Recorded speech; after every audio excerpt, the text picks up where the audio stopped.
போராட்டத்தை முன்னெடுக்குது அப்படின்னா அதுக்கு முன் உதாரணம் வந்து மதுரையும் சிவகாசியில வந்து 29ஆம் தேதி ஒரு நாள் கடை அடைச்சு அரசுக்கு வந்து கவன ஈர்ப்புக்காக பண்றாங்க. அந்த கவன ஈர்ப்பு அரசு புரிஞ்சு இந்த வரியை வந்து வரி விகிதத்தை வந்து குறைக்கணும், முழுமையா நீக்கணுங்க. ஜிஎஸ்டி இதெல்லாமே வந்து அரசு வந்து உடனே நடவடிக்கை எடுக்கணும். அப்படி இல்லைன்னா எங்கள் கூட்டமைப்பு வந்து தமிழக தழுவிய மிகப்பெரிய போராட்டத்தை நான் கையில் எடுக்கிற மாதிரி ஒரு சூழல் அமையும். ஏன்னா இது வந்து நாங்க வந்து இது தனியா மதுரைக்கோ சிவகாசிக்கோ இல்ல, தமிழ்நாட்டுல அனைத்து மாவட்டங்களும் இந்த பிரச்சனை இருக்குங்க. எல்லா வணிகருக்கும் பிரச்சனை இருக்கு, எல்லா சிறு குறு நடுத்தர தொழிலுக்கும் பிரச்சனை இருக்குதுங்க. இப்ப வந்து 29ஆம் தேதி வந்து அவங்க எடுத்ததுக்கு வந்து நாங்க முழு ஆதரவு தரோம். அதுக்கு பின்னால் அரசு எந்த நடவடிக்கை எடுக்கலைன்னா நம்ம கூட்டமைப்பு வந்து பெரிய அளவு வந்து தமிழக அரசு தமிழக தலைவிய போராட்டத்தை நாங்க வந்து கேள்விப்போம். 1.5 கோடிக்கு கீழே டர்ன் ஓவர் பண்றாங்க இல்லைங்களா, அவங்க தான் இன்புட் எடுக்க முடியாது, 18% எடுக்க முடியும். பெருநிறுவனங்கள் நடுத்தர நிறுவனங்கள் எடுத்துக்கலாம்.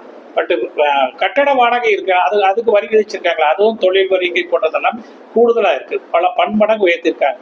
அதை இப்ப இருக்க தொழில் இருக்க சூழ்நிலையில ரத்து பண்ணணுங்கிறத முதலமைச்சர் கிட்ட கனிவான கவனத்துக்கு நாங்க கொண்டு போறோம். அதே மாதிரி துறை சார்ந்த அமைச்சர் அவர்களும் இதை கனிவோடு எடுத்து செஞ்சு தரணுங்கிறது எங்களுக்கு கூட்டமைப்பு சார்பா கேட்டுக்கிறவங்க.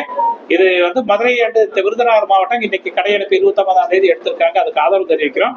அரசு உடனடியா இந்த கவன ஈர்ப்பையை வந்து எடுத்துட்டு பொறுப்பாவோடு எடுத்துட்டு செஞ்சு கொடுக்கணும். இல்லைன்னா தமிழ்நாடு தலைவி அணியன்னு நாங்க மீண்டும் ஒரு முறை கவன ஈர்ப்பு கூட்டத்தை பெரிய போராட்டத்தை கூட்டமைப்பு என்ன பண்ணது பாத்தீங்கன்னாங்க, நம்மளுக்கு பக்கத்துல கேரளா மார்க்கெட் வந்து பாத்தீங்கன்னா கிட்டத்தட்ட முக்காவாசி வந்து அங்க அவங்களுக்கு தேவையானது அங்கே உற்பத்தி பண்ண ஆரம்பிச்சிட்டாங்க. ஏன்னா ஒரு 20 வருஷம் முன்னா கேரளா தொழிலாளர்கள் இங்க நிறைய இருந்தாங்க.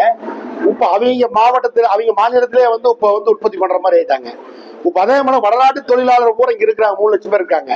ஒவ்வொரு மாநிலத்தையும் அவங்க ஆரம்பிச்சிட்டாங்கன்னா திருப்பூருடைய நிலை வந்து கேள்விக்குறியாருங்க. ஏன்னா அந்த அரசாங்கம் நிறைய சலுகை வழங்குறாங்க. ஏன்னா நிறைய வந்து வேலை வாய்ப்பு, நிறைய வந்து அவங்களுக்கு டாக்ஸ் வருது. அதனால வந்து பீகார், ஒரிசா அப்படி மாதிரி நிறைய மாநிலங்கள் வந்து முக்கியத்துவம் அறிஞ்சு நிறைய சலுகை வழங்குறாங்க. தமிழக அரசு நான் கேட்டுட்டு இருக்கிறேங்க, மற்ற மாநிலத்துக்கு போகாத அளவு தடுத்து நிறுத்துற மாதிரி இந்த தொழில்துறைக்கு வந்து சிறப்பு சலுகை வழங்கும் நான் கேட்டிருக்கிறோம். அது எந்த அளவு கொடுப்பாங்க அப்படின்னு தெரியல எங்களுக்கு. ஏன்னா வந்து எங்களை பாக்குறதுக்கு அவங்க ரெடி இல்லை. அவங்க மத்திய அரசு சரி மாநில அரசு சரி அப்படிங்கும் போது இது ஒரு காணல் நீரா தான் இருக்குது. நீங்க வரீங்க, நீங்க பத்திரிக்கை ஒரு நாள் போடுறீங்க, அதோட போயிருது. இது அடுத்த வழி நடவடிக்கை எடுக்கிறதுக்கு உண்டான சூழல் எங்களுக்கு அமையல. இது மாநில அரசு உணர்ந்து இந்த தொழிலை தக்க வைக்கிற மாதிரி ஒரு சூழல் உருவாக்கணுமா ஏற்கனவே போராடுறதுக்கு பின் அரசு எங்களை கூட்டு பேசிங்க. எங்களுடைய கோரிக்கையில ஒரு 25% வந்து அவங்க வந்து எங்க கோரிக்கை ஏத்துட்டாங்க. மீதி கோரிக்கை வந்து எலெக்ஷன், அதாவது பார்லிமெண்ட்